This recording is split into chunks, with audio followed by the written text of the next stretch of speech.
ಎಂದಿನಿಂದ ಮುಂದಿನ 54 ವರ್ಷ ಈ 6 ರಾಶಿಯವರಿಗೆ ಸೋಲು ಅನ್ನೋದೇ ಇರೋದಿಲ್ಲ. ಭರ್ಜರಿ ದುಡ್ಡು ಸಿಗೋದ್ರ ಜೊತೆಗೆ ತಿರುಪತಿ ತಿಮ್ಮಪ್ಪನ ಕೃಪಾಶೀರ್ವಾದದಿಂದ ಅತಿ ಬೇಗನೆ ಸಿರಿವಂತರಾಗುವ ಯೋಗ ಇದೆ. ಹಾಗಾದ್ರೆ ಆ ಅದೃಷ್ಟವಂತ ರಾಶಿಗಳು ಯಾವುವು, ಅವುಗಳಿಗೆ ಏನೆಲ್ಲ ಲಾಭ ಸಿಗುತ್ತೆ ನೋಡೋಣ.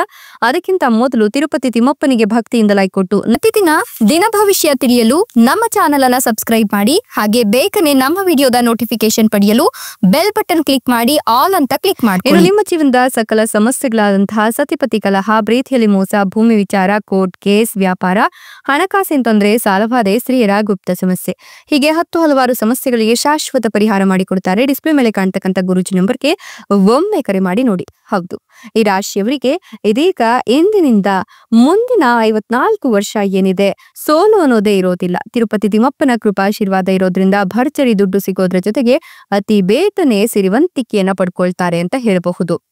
ಮುಂದಿನ ದಿನಗಳು ಈ ರಾಶಿಯವರಿಗೆ ಅದೃಷ್ಟದ ಮಹಾ ಪರ್ವವೇ ಅಂತ ಹೇಳಬಹುದು. ಇವರ ಕಷ್ಟಗಳೆಲ್ಲವೂ ಕೂಡ ಕಳೆಯಲಿದ್ದು ಮುಂದಿನ ದಿನಗಳಲ್ಲಿ ಇವರಿಗೆ ರಾಜವೈಭೋಗದ ಜೀವನ ಸಿಗುತ್ತೆ. ಈ ಸಮಯದಲ್ಲಿ ಹಣ ಗಳಿಸೋದ್ರ ಜೊತೆಗೆ ಯಶಸ್ಸಿನ ಹಾದಿಯಲ್ಲಿ ಇವರು ಮುಂದುವರಿತಾರೆ.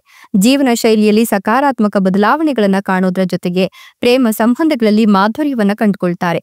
ಹಣಕಾಸಿನ ಯೋಜನೆಗಳು ಯಶಸ್ವಿಯಾಗಿ ಕಲಾತ್ಮಕ ಕ್ಷೇತ್ರದಲ್ಲಿ ಖ್ಯಾತಿ ಮತ್ತು ಗೌರವವನ್ನ ಪಡೆದುಕೊಳ್ತಾರೆ. ಈ ಸಮಯದಲ್ಲಿ ನೀವು ಹಣವನ್ನ ಉಳಿಸ್ತೀರಾ ಅಂತ ಹೇಳಬಹುದು. ಉತ್ತಮ ಲಾಭವನ್ನ ವ್ಯವಹಾರದಲ್ಲಿ ಪಡ್ಕೊಳ್ತೀರಾ. ಈ ಸಮಯದಲ್ಲಿ ಉದ್ಯೋಗಿಗಳಿಗೆ ಕೆಲಸದ ಸ್ಥಳದಲ್ಲಿ ಹೊಸ ಜವಾಬ್ದಾರಿಗಳು ಸಿಗುತ್ತೆ. ಅಲ್ಲದೆ ನೀವು ದೇಶ ಮತ್ತು ವಿದೇಶಗಳಲ್ಲಿ ಪ್ರಯಾಣವನ್ನ ಸಾಧಿಸ್ತೀರಾ. ಯಾವುದೇ ಧಾರ್ಮಿಕ ಅಥವಾ ಶುಭ ಕಾರ್ಯಕ್ರಮದಲ್ಲಿ ಭಾಗವಹಿಸ್ತೀರಾ. ಈ ಸಮಯದಲ್ಲಿ ನಿಮ್ಮ ಬಾಕಿ ಇರತಕ್ಕಂಥ ಕೆಲಸಗಳು ಪೂರ್ಣಗೊಳ್ಳುತ್ತೆ. ಈ ಸಮಯದಲ್ಲಿ ನೀವು ಸ್ಪರ್ಧಾತ್ಮಕ ಪರೀಕ್ಷೆಗಳನ್ನು ಎದುರಿಸ್ತೀರಾ. ಅದರಲ್ಲಿ ಸಕಾರಾತ್ಮಕ ಫಲಿತಾಂಶವನ್ನ ಕಾಣ್ತೀರಾ. ಸಮೃದ್ಧಿ, ಸುಖ, ಸಂಪತ್ತು ಎಲ್ಲವೂ ಕೂಡ ನಿಮ್ಮ ಜೀವನದಲ್ಲಿ ತುಂಬಿ ತುಳುಕುತ್ತೆ. ವಾಹನ ಅಥವಾ ಆಸ್ತಿಯನ್ನ ಖರೀದಿಸುವ ಯೋಗ ಇದ್ದು ಸಂಪತ್ತಿನ ಹೆಚ್ಚಳವಾದ ಬಲವಾದ ಲಕ್ಷಣಗಳು ಗೋಚರಿಸ್ತಾ ಇದೆ. ಅಂದ್ರೆ ಸಂಪತ್ತಿನಲ್ಲಿ ಹೆಚ್ಚಳವನ್ನ ಕಾಣ್ತೀರಾ. ವ್ಯವಹಾರದಲ್ಲಿ ಹಠಾತ್ ದೊಡ್ಡ ಲಾಭ ಆಗತ್ತೆ. ಸರ್ಕಾರಿ ಕೆಲಸದಲ್ಲಿ ಯಶಸ್ಸು ಮತ್ತು ಸ್ಥಾನ ಪ್ರತಿಷ್ಠೆಯನ್ನ ಪಡ್ಕೊಳ್ತೀರಾ. ಇನ್ನು ನೀವು ಮಾಡ್ತಕ್ಕಂಥ ಪ್ರತಿಯೊಂದು ಕೆಲಸ ಕಾರ್ಯಕ್ಕೂ ಕೂಡ ನಿಮ್ಮ ಅತ್ತೆ ಮಾವರಿಂದ ಒಂದು ಬೆಂಬಲ ಅನ್ನೋದು ಸಿಗುತ್ತೆ. ಭಾಗ್ಯೋದಯದ ಕಾಲ ಸನಿಹತವಾಗ್ತಿದ್ದು ಐಶ್ವರ್ಯ ವೃದ್ಧಿಯಾಗುತ್ತೆ. ಮಾನಸಿಕ ಒತ್ತಡದಿಂದ ಪರಿಹಾರವನ್ನ ಕಂಡುಕೊಳ್ತೀರಾ. ವೃತ್ತಿ ಜೀವನದಲ್ಲಿ ನಿಮ್ಮ ಮನಸ್ಸಿನಲ್ಲಿ ಹೆಚ್ಚಿನ ಆಸಕ್ತಿ ಹೆಚ್ಚಿಕೊಳ್ಳುತ್ತೆ. ಇದರಿಂದಾಗಿ ನೀವು ನಿಮ್ಮ ಗುರಿಯನ್ನ ಸಾಧಿಸುವಲ್ಲಿ ಯಶಸ್ವಿ ಆಗ್ತೀರಾ. ಅವಿವಾಹಿತರಿಗೆ ಮದುವೆಯ ಪ್ರಸ್ತಾಪಗಳು ಕೇಳಿ ಬರುತ್ತೆ. ಅದೃಷ್ಟ ನಿಮ್ಮನ್ನೇ ಹುಡುಕಿಕೊಂಡು ಬರುತ್ತೆ. ಉನ್ನತ ಶಿಕ್ಷಣ ಪಡೆಯುವ ನಿಮ್ಮ ಕನಸು ಈ ಸಂದರ್ಭದಲ್ಲಿ ನನಸಾಗತ್ತೆ. ಇತರರಿಗೆ ನೀವು ಸ್ಫೂರ್ತಿದಾಯಕವಾಗಿ ನಿಲ್ತೀರಾ. ದೀರ್ಘಕಾಲದವರೆಗೆ ಜೀವನದಲ್ಲಿ ಇದ್ದಂತಹ ಸಮಸ್ಯೆಗಳು ನಿವಾರಣೆಯಾಗತ್ತೆ. ವೈವಾಹಿಕ ಜೀವನ ಅನುಕೂಲಕರವಾಗಿರುತ್ತೆ.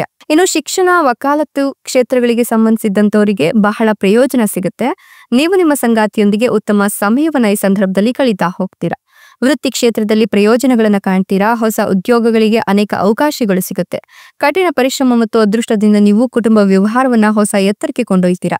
ಹಠಾತ್ ಆರ್ಥಿಕ ಪ್ರಯೋಜನಗಳನ್ನ ಪಡೆದುಕೊಳ್ತೀರಾ. ತಾಯಿಯೊಂದಿಗಿನ ಸಂಬಂಧ ಬಲಗೊಳ್ಳುವುದರ ಜೊತೆಗೆ ಕುಟುಂಬದಲ್ಲಿ ಉತ್ತಮ ಸಮಯವನ್ನ ನೀವು ಕಳೀತಾ ಹೋಗ್ತೀರಾ. ಮಕ್ಕಳಿಲ್ಲ ಅನ್ನೋರಿಗೆ ಮಕ್ಕಳಾಗುವ ಯೋಗ ಆಯಿತು. ಪುತ್ರ ಸಂತಾನ ಪ್ರಾಪ್ತಿಯಾಗತ್ತೆ ಅಂತ ಹೇಳಬಹುದು. ಎಷ್ಟೆಲ್ಲ ಲಾಭ ಮತ್ತು ಅದೃಷ್ಟವನ್ನ ಪಡಿತಿರ್ತಕ್ಕಂಥ ಆ ಅದೃಷ್ಟವಂತ ರಾಶಿಗಳು ಯಾವುವು ಅಂತ ನೋಡೋದಾದ್ರೆ ಮೀನ ರಾಶಿ, ಕಟಕ ರಾಶಿ, ಧನುರ್ ರಾಶಿ, ಸಿಂಹ ರಾಶಿ, ವೃಶ್ಚಿಕ ರಾಶಿ, ತುಲಾ ರಾಶಿ. ಇವುಗಳಲ್ಲಿ ನಿಮ್ಮ ರಾಶಿ ಇದ್ದರೂ ಇಲ್ಲದಿದ್ದರೂ ಓಂ ನಮೋ ತಿರುಪತಿ ತಿಮ್ಮಪ್ಪಾಯ ಅಂತ ಕಮೆಂಟ್ ಮಾಡಿ. ಧನ್ಯವಾದಗಳು.